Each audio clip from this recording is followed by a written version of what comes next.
Dua klub Jerman ikut bersaing memperebutkan McKennie. Weston McKennie telah bersinar di Juventus musim ini, bangkit kembali dari periode buruk di Leeds United pada paruh kedua musim lalu. Pemain Amerika itu sedang dalam performa yang luar biasa, melebihi ekspektasi, dan musim ini bisa dibilang merupakan musim terbaiknya sejak bergabung dengan klub. Kontraknya saat ini akan berakhir pada tahun 2025, dan Juventus diperkirakan akan menawarinya perpanjangan dalam beberapa minggu mendatang. Meskipun ia masuk dalam daftar transfer pada awal pramusim, McKennie telah menjadi pemain yang enggan dilihat oleh para penggemar Juventus untuk meninggalkan klub sekarang. Namun, minat terhadapnya telah muncul dari seluruh Eropa, dengan beberapa klub Liga Premier dilaporkan mengincarnya. Kini, dua klub lagi dari Bundesliga, RB Leipzig dan Borussia Dortmund, telah bergabung dalam persaingan tersebut, menurut Tuttomercato-Web. Setelah awalnya pindah ke Juventus dari Jerman, terdapat spekulasi bahwa klub-klub tersebut mungkin akan berusaha membawanya kembali ke Bundesliga pada akhir musim ini, meskipun Juventus lebih memilih untuk mempertahankannya. McKennie telah menjadi anggota kunci skuad kami di musim ini, dan dia layak untuk tetap berada di tim lebih lama dari musim ini. Apakah kamu tahu cara menjadi pelatih? Allegri mulai merasakan panasnya. Max Allegri tampaknya membalas seorang jurnalis yang mempertanyakan performa buruk timnya setelah mereka kehilangan poin dari Genoa hari ini. Juve sedang berada dalam performa yang buruk, dan hasil imbang itu berarti mereka semakin berisiko kesulitan untuk finish di posisi 3 besar Serie A. Juve berada di puncak klasemen musim ini, dan performa mereka baru-baru ini menunjukkan bahwa keadaan sedang menurun bagi pasukan Allegri.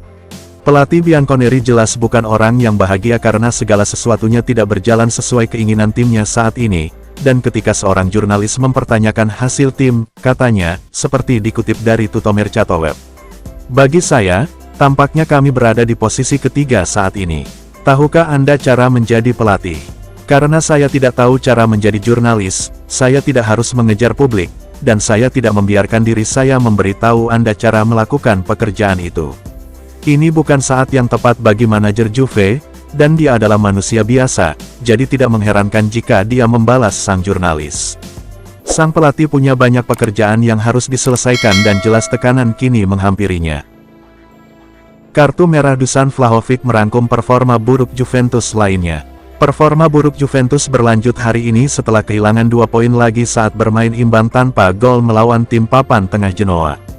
Juventus memulai pertandingan dengan kemitraan yang sulit antara Federico Chiesa dan Dusan Vlahovic setelah pemain Serbia itu kembali ke tim setelah skorsing. Genoa berharap menjadi klub terbaru yang mencuri poin dari Juve di Turin dan memulai pertandingan dengan menjaga tim tuan rumah semaksimal mungkin.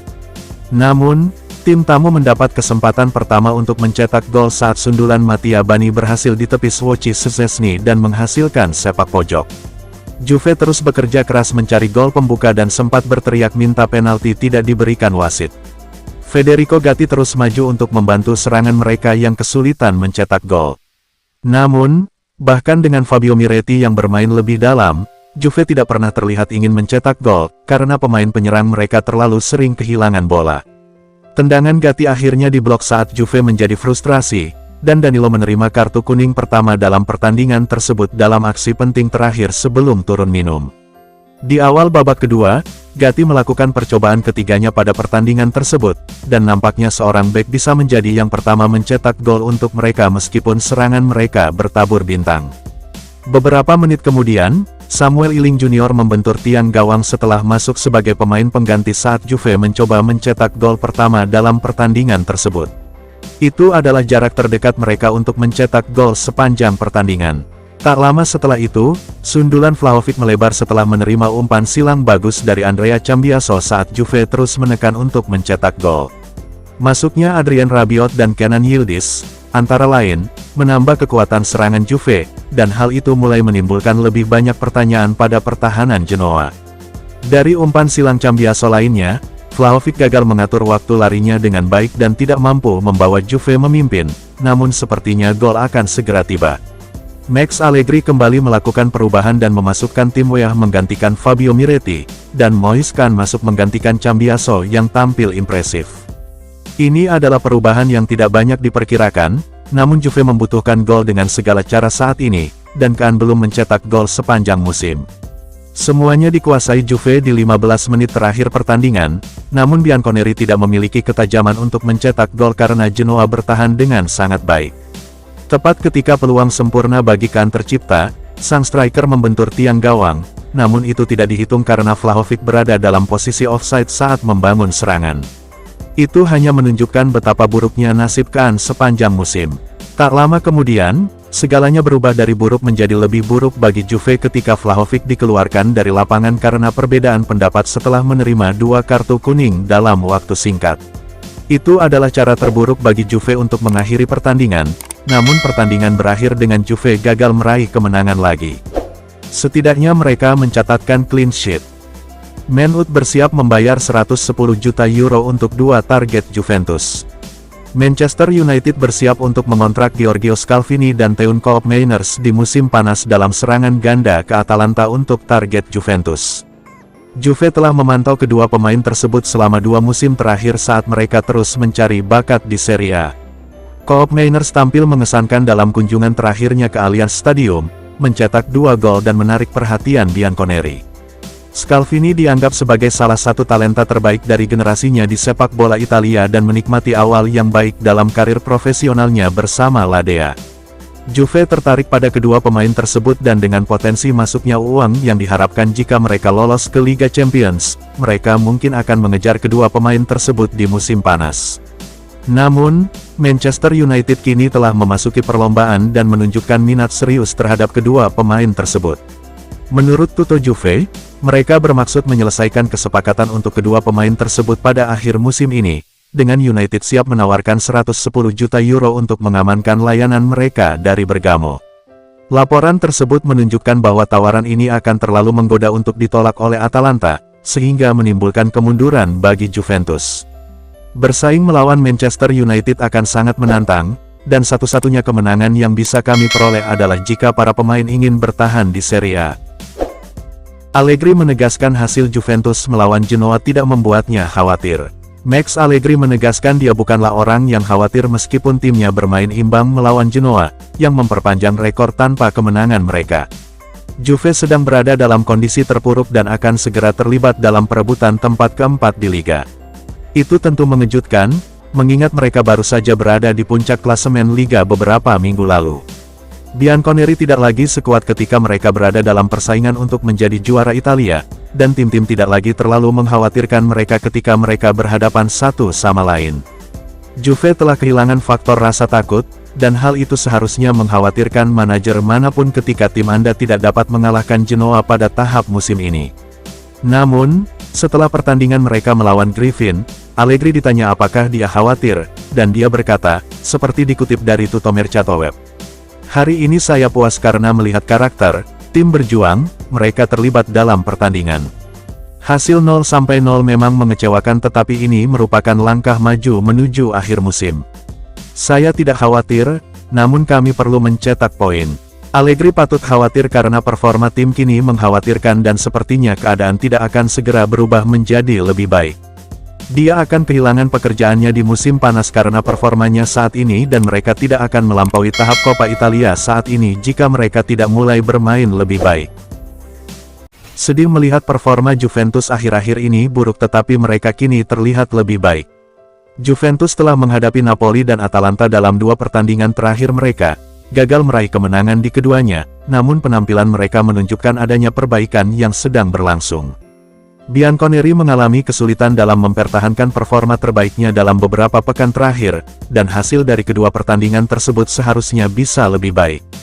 Di bawah bimbingan Max Allegri, Juventus secara konsisten menunjukkan daya saing mereka, dan performa terkini mereka mungkin memberikan kenyamanan bagi rival utama mereka. Pasalnya, saat Juventus sedang berada di puncak performanya, mereka menjadi kekuatan yang tak terbendung. Meski Bianconeri hanya berhasil memenangkan 1 dari 7 pertandingan terakhirnya, jurnalis Riccardo Trevisani yakin mereka membuat kemajuan dan menunjukkan performa kuat dalam 2 pertandingan terakhirnya. Dia mengatakan, seperti dikutip oleh Tutto Juve, situasi Juventus mengejutkan, memenangkan 6 poin dari 21 poin sangatlah buruk. Mengenai penampilan melawan Napoli dan Atalanta, saya sudah bilang selama berbulan-bulan bahwa bermain dengan cara seperti itu tidak akan berjalan baik, tidak ada tempat dan faktanya nihil gelar tapi bermain seperti melawan Napoli dan Atalanta. Atalanta bisa memberikan hal yang baik dan gol datang dari kecerobohan bukan dari cara bermain. Kami belum memenangkan 6 dari 7 pertandingan terakhir kami, dan itu sangat buruk bagi tim yang terlihat bisa memenangkan gelar. Namun, kami punya waktu dan berharap para pemain kami kembali ke performa terbaiknya dalam beberapa pertandingan berikutnya dan menyelesaikan musim dengan baik. Bek AC Milan mengirimkan pesan kepada Juventus dalam perebutan tempat kedua. AC Milan memang berhasil mengungguli Juventus untuk merebut posisi kedua Serie A musim ini. Setelah tertinggal dari Juventus selama beberapa pekan, AC Milan rajin berupaya mengimbangi dua tim teratas. Namun, saat Juventus mengalami penurunan performa yang signifikan, AC Milan memanfaatkan peluang untuk menyalip mereka yang saat ini memegang posisi kedua klasemen. Fikayo Tomori, bek mereka, kini menyampaikan pesan kepada Juventus terkait musim mereka, menekankan tekad mereka untuk mempertahankan posisi barunya untuk jangka waktu yang lama. Katanya, seperti dikutip Il Bianconero, "Sekarang kami berada di posisi kedua dan kami harus mempertahankannya. Kami ingin memenangkan setiap pertandingan, jika kami bisa melakukannya maka itu akan menjadi musim yang bagus. Kami akan melihat di mana kami mendapatkan hasil pada akhirnya. Kami santai, dalam artian kami tahu apa yang harus kami lakukan. Kami sendiri yang harus disalahkan atas penurunan performa kami saat ini, dan para pemain kami tahu bahwa mereka harus kembali meraih kemenangan. Itu adalah langkah pertama yang perlu kami ambil, dan segera setelah itu terjadi dan kami membangun laju positif, kami akan memberikan diri kami kesempatan untuk kembali melampaui AC Milan. Untuk saat ini, kami harus berbicara di lapangan dan menunjukkan kepada mereka bahwa kami serius dan tidak punya waktu untuk mengobrol." Mantan bintang Juventus menilai Rabiot bukanlah pemimpin di lini tengah Juventus. Mantan bintang Juventus Alessio Tacinardi mengomentari lini tengah Bianconeri, dengan menyatakan bahwa mereka kekurangan pemimpin. Juventus memiliki beberapa pemain berbakat di skuad mereka, dan trio lini tengah mereka yang paling efektif musim ini terdiri dari Manuel Locatelli, Adrien Rabiot, dan Weston McKennie. Kombinasi ini terbukti sukses membantu Juventus mempertahankan daya saing sepanjang musim ini. Pada awal musim, Paul Pogba dan Nicolo Fagioli juga menjadi bagian dari lini tengah, namun kedua pemain tersebut saat ini sedang menjalani skorsing. McKennie telah menunjukkan peningkatan yang signifikan musim ini, sementara Rabiot tampil bagus selama 2 musim terakhir. Meskipun Rabiot dianggap sebagai gelandang top Juventus dan mendapat pujian atas kepemimpinannya di lapangan, Tacinardi berpendapat bahwa meskipun ia adalah pemain bertalenta, ia tidak memenuhi peran sebagai pemimpin di lini tengah. Kepemimpinan juga hilang. Selama 2 atau 3 tahun Juve belum memiliki gelandang yang mampu memimpin permainan.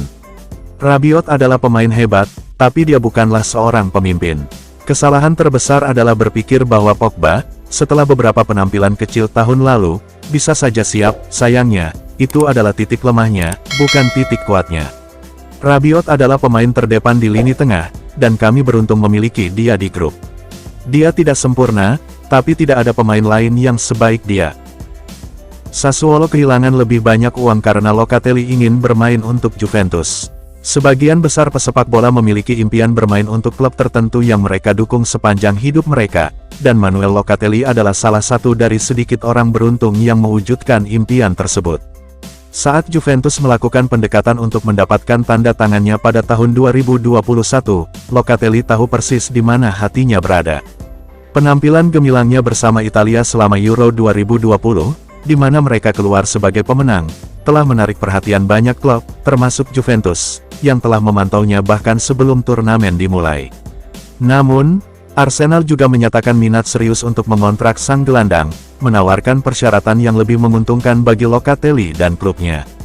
Meski tawaran menggiurkan dari Arsenal, Locatelli menegaskan kepada Sassuolo bahwa keinginannya adalah bergabung dengan Juventus. Ia menjelaskan bahwa Bianconeri adalah klub impiannya. Ada 2 pemain yang saya rasa sangat dekat, Davide Fratesi dan Manuel Locatelli. Mereka adalah 2 anak laki-laki yang saya coba senangkan pada saat transfer. Sisi ekonomi dari suatu transfer memang penting, namun tidak menentukan. Locatelli misalnya, sangat ingin pergi ke Juventus, kami memuaskannya meski menyerah dari segi ekonomi karena ada minat dari klub lain, Arsenal. Petik 2. Locatelli sudah jelas menyatakan kecintaannya pada Juventus, dan hal ini membuatnya lebih mudah untuk tampil bagus saat bermain untuk kami. Haruskah Juve menjual Vlahovic di musim panas? Menjawab pertanyaan ini tidak semudah kelihatannya. Secara umum, transfer olahraga bergantung pada berbagai faktor, seperti kinerja pemain, kontrak pemain, pertimbangan keuangan klub, dan tujuan strategisnya. Jadi, sebelum menjawab pertanyaan ini, mari kita bahas faktor-faktor ini, dan kita akan mendapatkan jawabannya. Juventus memiliki reputasi tim sepak bola yang sukses di seluruh dunia. Hal ini tidak akan mungkin terjadi tanpa adanya tujuan strategis yang jelas dan manajemen tim yang sukses. Saat ini mereka berada di posisi kedua Serie A, tepat di belakang Inter, dengan 57 poin. Namun, tidak lolos ke musim UEFA 2023/24, dan juga tidak sukses di musim sebelumnya. Jadi, apakah ini berarti peluang Juventus lebih tinggi untuk menjual Vlahovic musim panas ini? Semua kesalahan tidak bisa dilimpahkan pada satu pemain saja. Kita tahu bahwa Juventus sangat ingin merekrut Vlahovic dari Arsenal dan membayar 80 juta euro ke Fiorentina pada Januari tahun 2022. Masa depan di Juventus tampak cerah baginya, tapi tidak lama. Dia cedera parah dan tidak bisa memberikan yang terbaik untuk klub. Hal ini menyebabkan kinerja buruk. Selain itu, kami tidak akan menanyakan pertanyaan ini jika tidak ada rumor transfernya ke klub lain. Tepatnya, kami menulis tentang kemungkinan pertukaran antara Juventus dan Atletico Madrid pada November tahun 2023, namun kesepakatan belum tercapai hingga saat ini. Nah, pertanyaan lain pun muncul, sejauh mana kepuasan Juventus terhadap performa Vlahovic. Vlahovic adalah pemain sepak bola kaya berusia 24 tahun dari Serbia. Dia memamerkan keahliannya selama bertahun-tahun di Crvena Zvezda dan Fiorentina. Dia sangat disambut di Juventus sebagai pemain tengah penyerang. Sayangnya, performanya bersama Juventus tak sebaik yang diharapkan. Karena cedera, dia melewatkan banyak pertandingan. Meski mengalami cedera, beberapa penggemar dan penggemar sepak bola menyalahkan pelatih Max Allegri belum memberikan yang terbaik dari Vlahovic. Menjual atau tidak menjual Vlahovic? Jawaban kami adalah, ya. Juventus akan menjual Vlahovic. Dengan ini, kami tidak meremehkan Vlahovic. Menurut statistik, kinerja buruk. Namun, kami yakin keahliannya akan lebih baik digunakan di klub lain. Ada pepatah mengatakan, meskipun Anda cocok di suatu tempat, bukan berarti Anda cocok di sini. Kemungkinan besar, Vlahovic akan terbukti menjadi pemain lebih baik di klub lain.